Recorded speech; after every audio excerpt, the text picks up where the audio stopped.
Hey guys, in this video I want to go over factoring trinomials, and I'm going to use the box method, and we're going to factor trinomials that have the leading coefficient that's other than 1.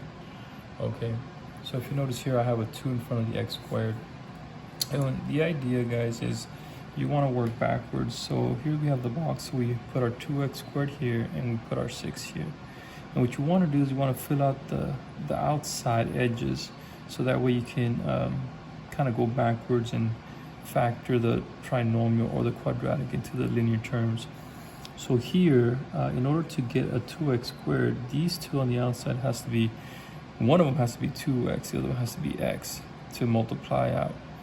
Now right here with 6, same thing, you got to put something here and here. So you have two possibilities. You can use 1 and 6 or 3 and 2. Now a lot of times when you're starting off with these, it's going to be kind of hard because you don't know what to put, so you're just going to have to do a bit of a guessing check, and that's okay.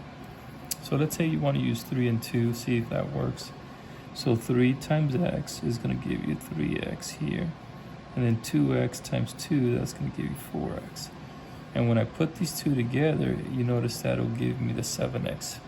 And that's the whole goal. So when you put all this together, right, these two, when they combine like terms, you want it to add up to positive 7x. And in this case, we just happen to do it, and these are my factors. So 2x plus 3, and then x plus 2. And that's it. And there's no equal sign, so you don't have to worry about that. Let's do another one. Same thing here. 3x squared is going to go over here, and then positive 6 here. We're trying to fill the outside portion.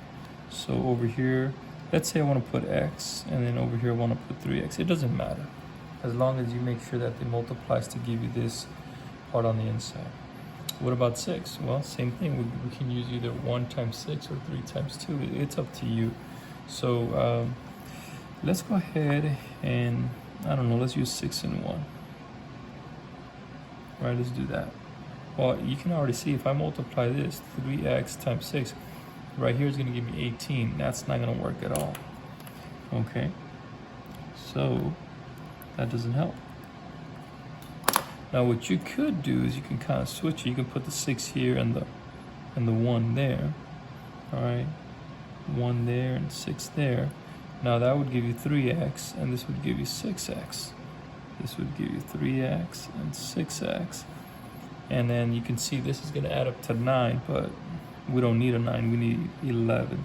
So you can see it is a puzzle, and that's where students kind of get frustrated a little bit, but believe me, the more you do it, the easier it'll get. So we tried 1 and 6, we tried switching it, it didn't work. So how about you try 3 and 2? Let's try 3 here, and try 2 there. That's going to give me 9x right here. So 3 times 3x is 9x. X times 2 is 2x. And you can see here when I add these two together, that gives me the 11x that I'm looking for.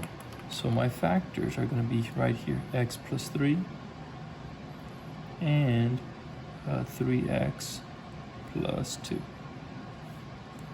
And there it is. Okay, so hopefully you're starting to get the hang of it. Now sometimes they throw in a different variable, right? They throw in a third variable. Don't be scared of this y or this xy. It's the same difference, okay? So we're going to put our 4x squared here. We're going to put negative 5y squared. You notice how I had to use that symbol there? Okay, now we're going to start filling the outside. So here you can either put 4 times 1 or 2 times 2. You know, we really don't know. I'm going to start off with 2 times 2. So 2x times 2x is going to give me 4x squared. Okay, so now let's see, what about 5? Well, to get 5 is a prime number, so I just need 5 times 1. Well, let's see if I put 5 there and 1 there. But you see how it's y squared? So I'm going to need to add y and y. Okay.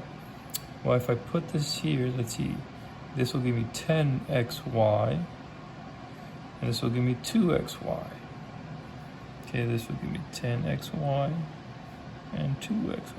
And you can see this is not going to give me what I need. I need a negative 1. Okay, So if I switch them, well, that's not gonna do much, okay? Right, because they're both the same, 2x, 2x. Well, what I can do, instead of using 2 times 2, I can use 4 times 1. Let's try that, see if it works. Now, normally you should do your homework in pencil, that way you don't have such a mess like I'm having here. But just so you guys can see the writing more clearly. All right, let's see here. So let's try 4 times 1. So over here, we're still gonna use 5 and 1. Let's put 5 here again, 5y, and then 1y. And then over here, it's gonna give me 5xy. And then over here, it's gonna give me 4xy. And you know what, that's very close, right?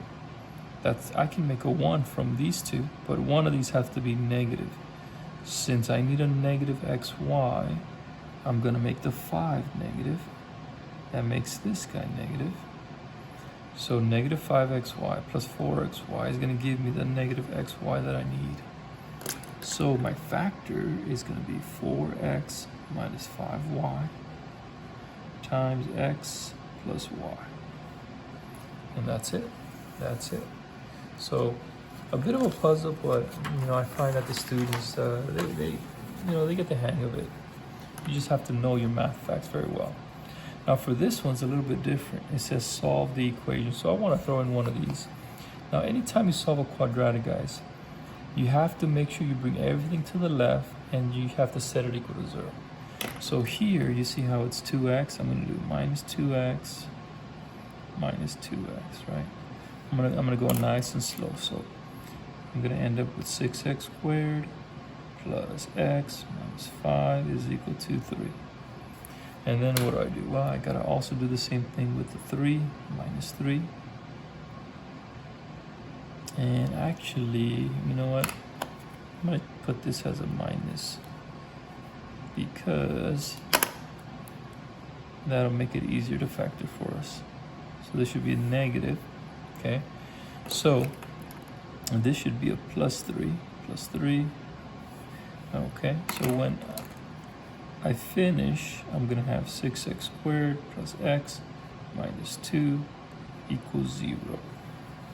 All right, and there it is. So you notice I had to bring these two terms over to the left side and set it equal to 0. Now I'm ready to factor. So I'm gonna use my box, okay, then right here is 6x squared, and this is negative 2.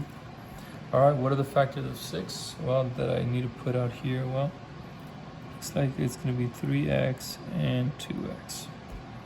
And then over here, well, the good thing about 2, it's a prime number, so 2 and 1, so 2 times 1. One of these has to be negative, so let's see if we can figure it out. 2x times 2, that's going to give me 4x. 3x times 1, that's 3x. If I need a negative 1x, looks like this guy's going to have to be negative, making the 4 negative. So negative 4x plus 3x, that's going to give me negative 1x. So now I'm going to write 3x minus 2 and 2x plus 1. And there it is. Now we have to set it equal to 0. Remember, we have to solve, so we have to finish it off. So we're going to take each of these. We are going to set it equal to 0. And we're going to solve. 2x plus 1 equals 0. And then from here, it's a piece of cake, right? We're going to add 2 to both sides. We are going to get 3x equals 2. Divide by 3. So x is equal to 2/3. Over here, minus 1. And then we're going to get 2x equals negative 1. Divide by 2. X is equal to negative 1/2. And there it is. So that's how you solve that quadratic. So hopefully, guys, it helps you just how to factor and how to solve some of these quadratics. All right, see you on the next one.